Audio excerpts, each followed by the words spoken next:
والصلاة والسلام على سيد المرسلين وعلى آله وصحبه أجمعين.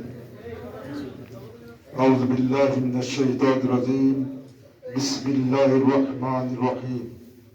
وما خلقت الجن والإنس إلا ليعبدون.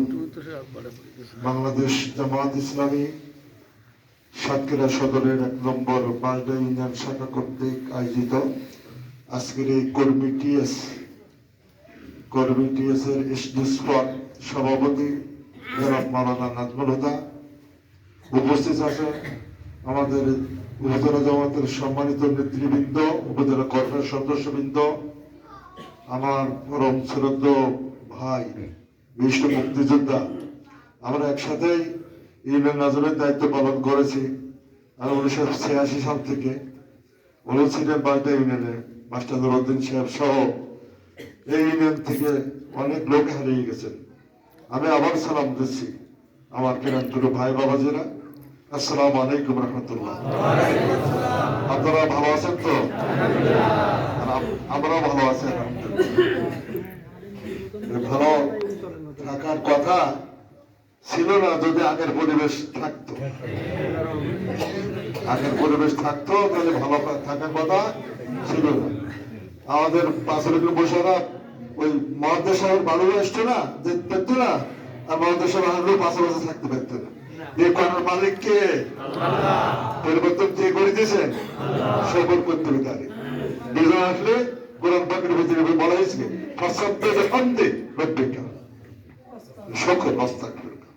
শকর করো, প্রশংসা করো এবং ক্ষমা প্রার্থনা। আমরা মনে করি আমাদের কোনো ভুল নাই, আমরা অনেকেই মনে করি। এটা মনে করি কেউ? আমার কথা বলছেন? আমরা খুব ফেরস মানুষ, আমাদের ভিতরে কোনো ভুল নাই, এরকম কেউ মনে হবে? আমরা নিশ্চয় মানুষ ক্ষতিগ্রস্ত ভিতরে আমাদের ভুল ত্রুটি আছে। আল্লাহ রাব্বুল আলামিন নবুয়তের দরজা বন্ধ করে দিয়েছেন। জিবরাইল আলাইহিস সালাম ওহী নিয়ে দুনিয়ায় আসার প্রয়োজন আছে? আসবে না, প্রয়োজন নাই। কিয়ামত পর্যন্ত এই বিধান চালু থাকবে। কিন্তু তওবার দরজাকে আল্লাহ বন্ধ করে দিয়েছে না? তওবার দরজা খোলা রেখেছিল। আমার ভাই একটু অসুস্থ, হলকালের ভাই বলে আমি মুখেতে টাকাইছে শিখবার বলে অসুস্থতার ভিতরে আছে। এজন্য একটু আল্লাহ তার সুস্থতা দান করুন। ইসলামী আন্দোলনের ক্ষেত্রে আল্লাহর কাছে এইটি যে দিবে যে আল্লাহ রাব্বুল আলামিন আমাকে সুস্থ শরীরে, আমার ভিতরে যেন কোনো ঝামেলা না, সুস্থ শরীরের জন্য আমরা দায়িত্ব পালন করতে পারি। এটি হলো সবচেয়ে নিয়ামত আল্লাহ। কিন্তু অসুস্থ হয়ে গেলে আমরা দায়িত্ব পালন করতে পারবো না, ঠিক না? আল্লাহর কাছে এটি কামনা করতে হবে। সম্মানিত ভাইরা, আমি আগে জিজ্ঞেস করেছি আমরা সবাই ভালো আছি। ভালো রাখার মালিক সে আল্লাহ, তাই তো? তাই না? আল্লাহ আমাদেরকে এখানে পাঠিয়েছে, আমরা নিজে ইচ্ছে এখানে আসিনি, তাই না? এই পাঠাবারাকে আল্লাহকে আমাদেরকে দায়িত্ব দিয়েছেন। দুটো দায়িত্ব জানি আমরা সব। কি বলেন? ইবাদতের দায়িত্ব ইবাদত এবং খিলাফত। ইবাদত এবং আমি কোন সময় একমত তেলাওয়াত করেছি না? ওমা খালাকতুল জিন্না ওয়াল ইনসা ইল্লা লিয়াবুদুন।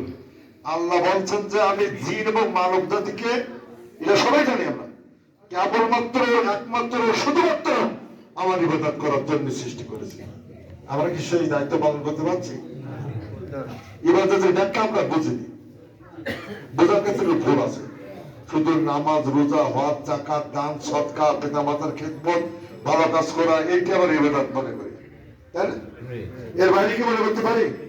এর আগে কথা বলছি আমি, নামাজ আপনি আসবেন, এটা ইবাদত হবে।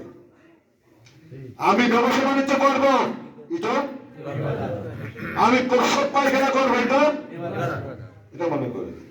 আমি ভাত খাদ্য গ্রহণ করবো, এটা ইবাদত বলো। ইবাদতের পদ্ধতি আল্লাহর নির্দেশ, রাসূলের তরিকা। আল্লাহর নির্দেশ, রাসূলের তরিকা। আজকে আমি এক জানাজায় বাচ্চা মানুষ, তার বাপ বেঁচে আছে, তার 3 ভাই বেঁচে আছে, ছোট ভাইটা ঢাকায় মারা গেছে। গিয়ে দেখি এমনি তার বাড়ি গেলাম, গিয়ে দেখি যে ওই লাশ সামনে রেখে কোরআন শরীফ তেলাওয়াত করতেছে। না, এটা না, কোনো সমস্যা নেই। কোরআন শরীফ কাদের জন্য? মরা মানুষের জন্য ও শুনতে পারবে, ও শুনি কখনো আমল করতে পারবে, কিন্তু কতটা ভুল আমাদের। এবং ওদেরকে বিপদ পোষণ করতে পারেন, কমে করতে পারেন না, আসা যায় না। কোরআনুল কারীমে এসেছে কি জ্যান্ত মানুষের জন্য শুনবে, পড়বে এবং আমল করবে। মরা মানুষের কোরআন শরীফ শুনি ও শুনতে হতে যায়, ও দেখি কি আল্লাহ রাব্বুল আলামিন আমল নয় দেবে, আল্লাহ ফেরেশতাকে বসে থাকবে দেখি দেওয়া যায়, যে পড়তেছে যে শুনতেছে তারা আমল না ভাই সঙ্গে সঙ্গে দেখি চলে যেতেছে। এইটা হলো নিয়ম বলো। কিন্তু আমরা বলতে পারবো না যে আমরা নাকি পৌঁছে দিচ্ছি, এটা না, একটু কম পরিবর্তন আসতে হবে। সম্মানিত ভাই, আমি 3টি বিষয়ের প্রতি কথা বলবো। অনেকে কথা বলেছেন আমাদের যে কর্মী হিসাবে কি কি দায়িত্ব বলেছেন না, কর্মী হিসাবে কি কি দায়িত্ব আচান করাবে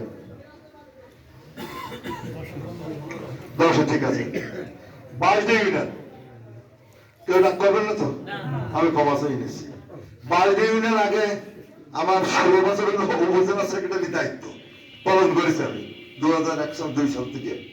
22 ইউনিয়ন কর্মী সম্মেলনের লোক হয় না, আমাদের নেশা আদায় হয় না, অনেক কিছু ত্রুটি ছিল আমার নুরুদ্দি ভাই যাওয়ার পরে। এখন কি সমস্যা আছে না? এখন সবাই সম্মিলিত ভাবে আমরা কাজ করেছি। 22 ইউনিয়ন বলেছে 1 নম্বর দেখতে হবে সারা পারবো তো ইনশাআল্লাহ। 1 নম্বর দেখতে হবে, আপনারা রাজি আছেন তো? আজকে যে আমরা খুশি হয়েছি যে এই কর্মী ব্যক্তি যদি আমরা মানে একলাস এবং নিষ্ঠার সঙ্গে যদি কাজ করি তাহলে 1 নম্বর না আরো কি গোল্ডেন এভেলাস হবে, তাই তো? গোল্ডেন এভেলাস হবে। কিন্তু আমার কিছু কথাবার্তা হলো যে খোঁজ খবর ব্যক্তিগত নেব। আমরা যারা কর্মী আছি প্রার্থী আছি, কর্মীতে প্রার্থী আছে না ভাই, একটু বসুন সবাই বসুন।